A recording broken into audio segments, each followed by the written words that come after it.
Почитувани, ви посакувам Божи благослов.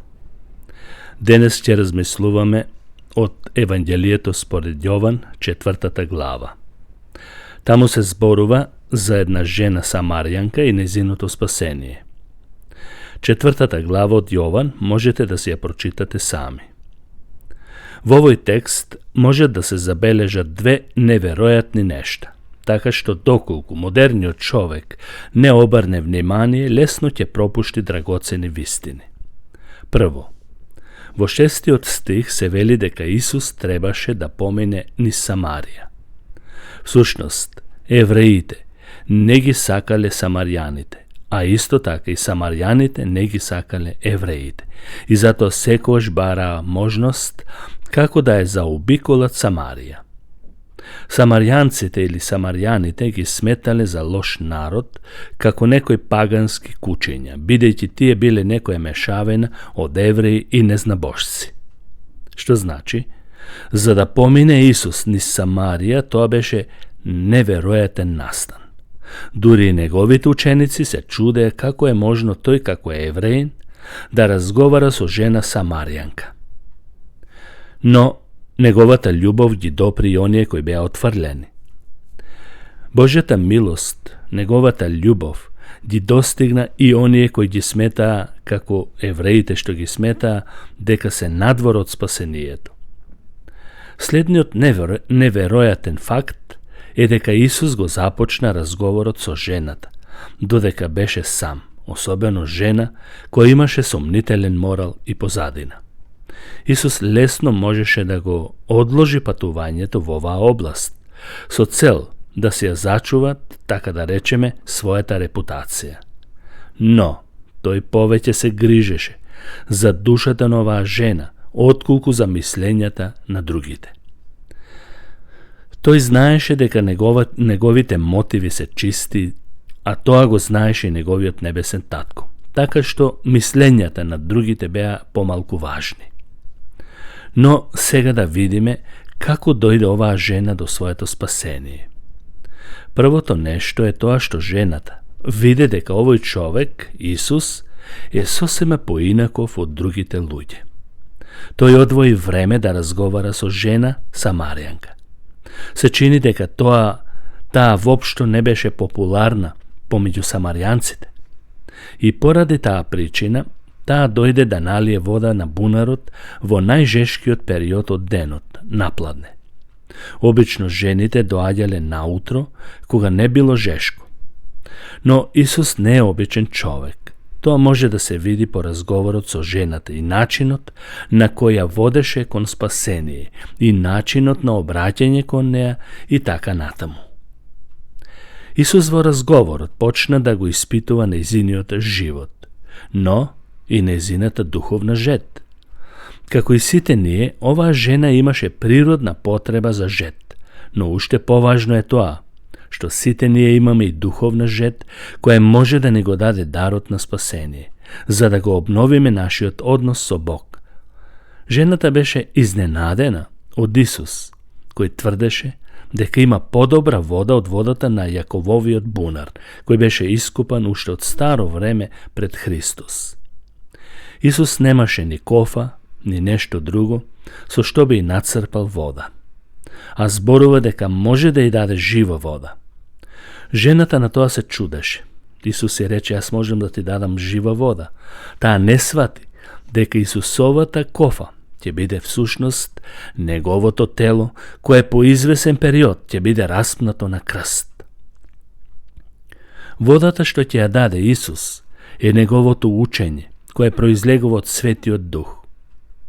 Жената почна да покажува интерес за оваа духовна вода, а потоа Исус и побара да го повика нејзиниот сопруг, со цел и тој да се запознае со изворот на живата вода. Исус целосно го разоткри нејзиниот живот, нејзините неволи, нејзините дела, неморални дела и така натаму. Не знаеме точно дали за нејзините брачни неуспеси причината беше во неа или во некои други околности, но во секој случај гревот е основен проблем не само за оваа жена, туку и за целото човештво. Исус ја доведе жената до степен да може да ја биде простено и да ја прими Божјата милост. И ние сме во таа позиција, почитувани, како и самаријанката. Кога ќе сватиме дека сме сериозно сгрешиле против Бог, тогаш ни се отвора патот на спасение. Но никој не сака да зборува за својот грев. Кога Исус и го откри гревот, оваа жена го направи тоа што го правиме сите ние, односно, разговорот го претвори во разговор за религијата. Таа некако се обиде да се скрие зад својата религија, или со други зборови речено, таа сакаше гревот да го покрие со сосема друг разговор. Сакаше да ја истакне својата религија, велејќи, ние самаријаните веруваме, а вие евреите верувате во ова или она, и така натаму. Дали некогаш сте се обиделе да разговарате со луѓето за нивната потреба, дека и на нив им е потребен Исус, и дека се грешни? Луѓето секој се обидуваат да го свртат разговорот во нешто друго, односно само во религија. Но само за религијата и ништо друго.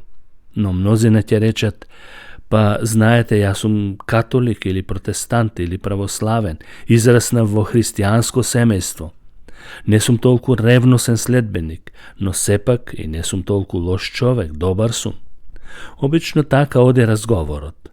Ние по природа се представуваме за самоправедни и се обидуваме на било кој начин да бидеме што подобри од другите. Но Исус не сака да бидеме во лажна надеж со погрешни размислувања и погрешна религија. Исус не сака да се занимаваме само со традиции и со обреди. Тој зборува за вистинска побожност, која е производ на Светиот Дух. Тоа е заедништво со Светиот Дух. Исус сака да ги убеди луѓето да веруваат во Него, бидејќи тоа е единствен пат до небото, зашто самиот рече, јас сум патот, вистината и животот.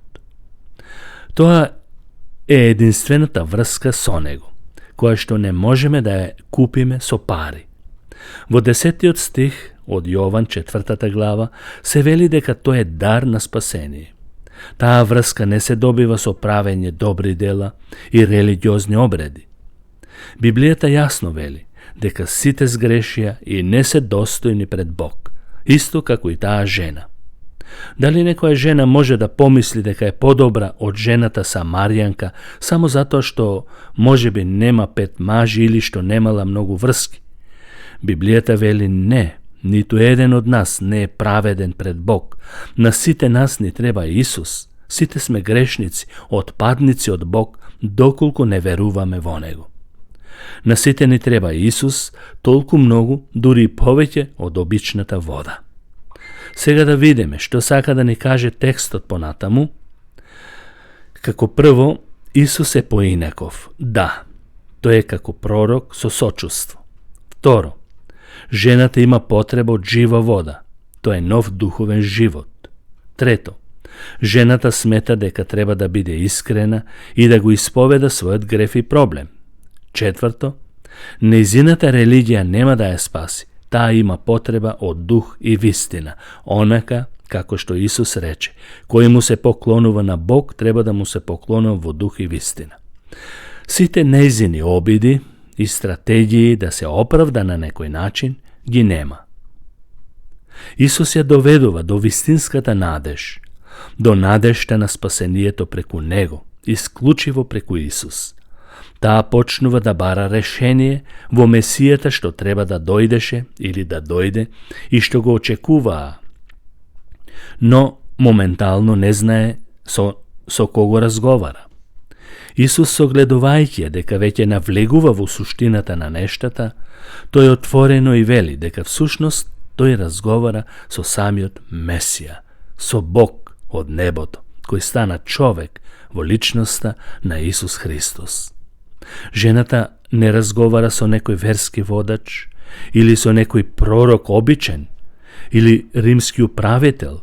Тој директно и вели, јас сум тој. Не заборавајте дека Бог на Мојсеј се откри со зборовите јас сум. Токму и тука во разговорот со жената, Исус се откри како јас сум, тоа значи вечниот Бог, вечниот Спасител, што придонесе ова откровение. Таа веднаш ги остави своите стомни и отиде да им каже на другите за низиниот Спасител и Месија. Ако го представиме тоа символично, таа во суштина сакаше да ја угасе својата жет со земните садови, односно со петмината, мислејќи дека на ваков начин ќе биде среќна. Но таа не успеа да ги задоволи своите духовни потреби. Многу пати луѓето се обидуваат на ваков или сличен начин да ги задоволат нивните духовни потреби. Се обидуваат со своји форми на грев и земен престиж. Имаат имот, чест, но сите овие нешта се само солена вода, станувајќи уште пожедни. Оваа жена го најде изворот на живата вода во Исус. Исус е оној кој е дух и вистина. Тој е наведе да им раскажува и на другите. Имаше ли успех низиното кажување? Да, мнозина од самарјаните поверуваа во низиното сведоштво. Таа изгледаше како најлошиот избор што некојаш се појавил, но Бог ги користи таквите слаби личности кои веруваат во Него, а не силните. И така, каде сте вие во овој настан? Дали се чувствувате како оваа жена, отфрлени, осамени и изгубени? Но, фала му на Бог, тој може да те спаси. Дали си ти можеби како оваа жена, како во средината на овој настан, кога таа зборуваше за религијата? Исус сака да ги отфрлиш сите лажни надежи, бидејќи само Исус може да ти даде совршено спасение. Дали сте како учениците, гледајќи оваа жена која немаше углед во нивните очи, но таа успеа да го доведе Месијата во Самарија, а не учениците? Едноставен и послушен слуга е многу повеќе корисен отколку самоправеден лицемер. Исус отворено и рече дека тој е Месијата, благодарение на тоа што таа побара жива вода од него. Кога човек е бара вистината, ќе ја најде.